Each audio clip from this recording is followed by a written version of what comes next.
How scary is that? Unlucky properties, ghosts in properties, Ghosts. bunch of crap, or does it exist? After being a real estate agent for 20 or 30 years, what have we seen?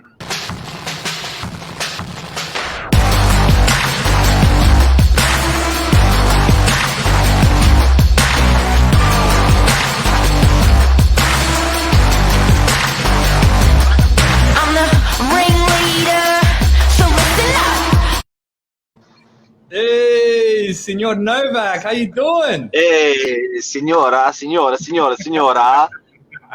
How are you this morning? Good, you. I'm Hi, great. everyone. Hello, everybody. Saturday, we're getting closer and closer to the end of the year. Chrissy, Yeah, baby. interesting times. We're all losing it between the weather and buying prezzies, but we're trotting along, I think. It's a beautiful time of the year. Before we get a little serious and a little bit deep with our topic this morning, a bit of quick show and tell. I brought something to show you, Mark. My balls. Wow. These are really interesting. Wow. This was guerrilla marketing that you ingeniously thought of a little bit ago to market storage units here in DY that we got.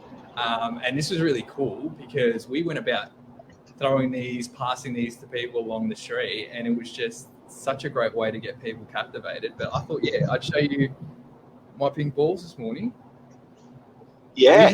So we have storage units, which are small storage units for $25 a week, and we thought tradies would love them. So we threw those balls in the back of all the tradies' utes parked in DY, so we could tell them about our storage, and it worked. 40 storage units all rented. Done, gone. Fun times, love it. But let's jump into the topic this morning. Unlucky properties. Is it a thing? Do they exist? I'm going to let you take the stage, and then we can share from each other's stories. I'll let you go. So I think we all know in the neighbourhood there's shops that are always vacant or are always cycling through tenants. I think there's houses that spook people out as well. And I think there's that thing in the back of our head where we always think, is there something wrong with that place? That place just spooks me out. Is that place cursed? There's different things out there. There's, it can happen in commerce, in business. Why is it like that? Spiritually, it can happen like that. Feng shui, it can happen like that. So we want to talk about it and see if this is reality. Absolutely. And when you think about it, in both residential and commercial, you get those feels, and I'll give it into perspective of a property that's been sitting vacant now, let's say for a couple years. You're the agent that goes there, you're waiting for a prospect to come along, and it's got this vibe that you can't shake off. You've noticed that there's been a little bit of a trend. Tenants coming in and out, for instance, over very short periods of time, and you're asking yourself, I mean, you're looking at it face value. It's a good property. It's good. It's potentially got a lot of the bells and whistles that hit the mark when it comes to a commercial property, for instance. There's something about it, and you can look at it in the perspective of, well, functionally. Despite having, like I said, the bells and whistles, functionally, is the property not working, for instance, or two, is it just in a strange spot? What do you think? It happens, and I guess you got to look at how many properties there are and the reality of what we're talking about. It's not a big number, but like I know when we're off air, we're talking. I'd sold a property recently, and my owner turned around to me and said,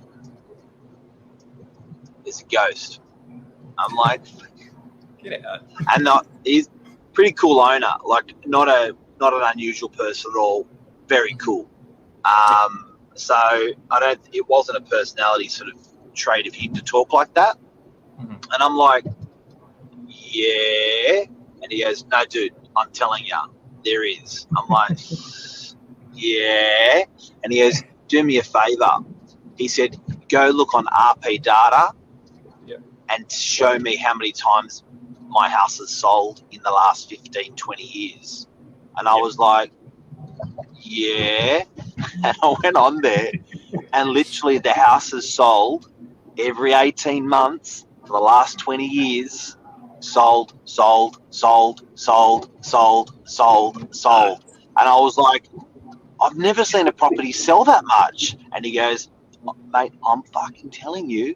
And I'm like, what?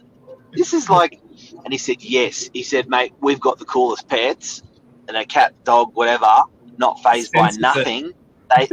They couldn't go in a particular room. They couldn't go in the house on most occasions.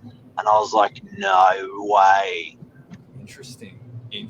So love to know if people watching. Have experienced it. Experienced this as well. You almost look at it as well, though. Is it the energy that you and yourself are projecting about your property? You know, if it happens once, if it happens twice, you know, is it something then you're just kind of putting, all right, it is. Yes, it's true. Or then you got to look at it then in professional perspective. Then what do you do then? If you've noticed that this is the case, do you just pack up shop, let it go, and move on, or does that thing follow you to the next property? Who really knows? But well, it never follows. And look, I'm not like spiritual or herbal or none of that hippie. So I don't subscribe. I sort of, not at all. But I do reckon it does happen on very rare occasions. In commercial properties, I reckon in commercial properties, you've sometimes, as a landlord, just got to do a super low rent and break the back of the property, and get it rented, then build on your rent later back to the regular levels of where they are. Because sometimes these properties that are vacant or get a bit of a thing about them, they just stay stale and vacant as well. So it's better to get any tenant and break the back of it with a commercial. With a residential, I reckon if it's spooking you out, just rent it out. Yeah. I kind of look at it in the perspective of, maybe not so much finding just the whatever tenant. Let's say in the perspective of being completely transparent with someone, or being transparent with the kind of target market that you're looking at, and just saying, hey, this is what we've been experiencing. This is what's going on in the property. And you know, you'll probably find that one person that goes, I like this sort of stuff. I get off on this sort of stuff. I want to be a part of it. And who knows, you end up putting a business in there that not so much attracts, but it kind of, combines well with that aura or that energy in there. Because there's all different types of businesses at the end of the day, Mark. So it's probably about finding the one that really works for it. What's really probably a bit of an awkward topic, but it's an awkward one, isn't it? Because that can stick with that person forever. They can just always have that in the back of their mind. Yeah, definitely. It's really interesting when, for instance, us as a commercial team, when there's the time we've got to do an ingoing or an outgoing, for instance, you go in there with your camera, you go in there with your phone, and you start taking plot points photos of the property. And linking back to a colleague of ours, Kim Patterson, who goes, when she's done this, she's looked at her photos later and actually seen an image in the light right somewhere near a corner, and you wouldn't believe. And I know you're looking at me going, what are you talking about? But I'm telling you, proof, facts, that there's actually something out there.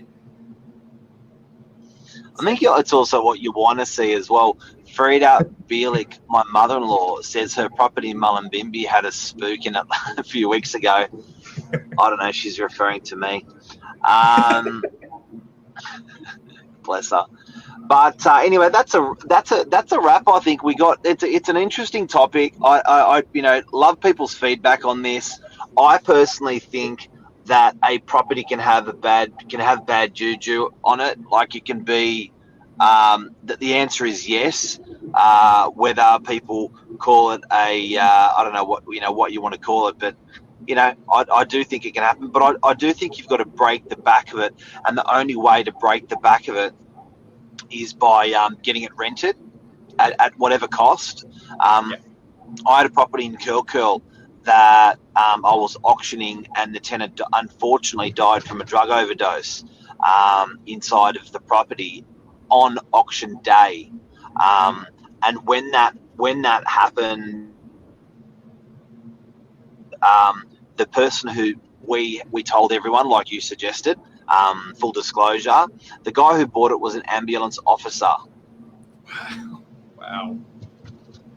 Not phased at all. Sees it in his business. So you're right. Sometimes you just get that right person for the property, and off it goes. But I guess all in all, Nath, when you look at the amount of properties out there and the amount of properties that are unrented or unsold because they're unlucky, I think it's a very low number. We can almost confidently say it doesn't happen. Exactly Almost. Right. Almost. Yeah. Well, pleasure as always, Mark. Gotta love chatting with you on a Saturday. But please, guys, thank you so much for joining. And if you ever have any other topics you want us to dabble on, look deep into, please feel free to message us or contact us direct. We'd love to hear from you. But again, to the next spooky story, Mark. Spook it out. So to sign off, is there such a thing, Nathan? Yes or no? Yes. Yes.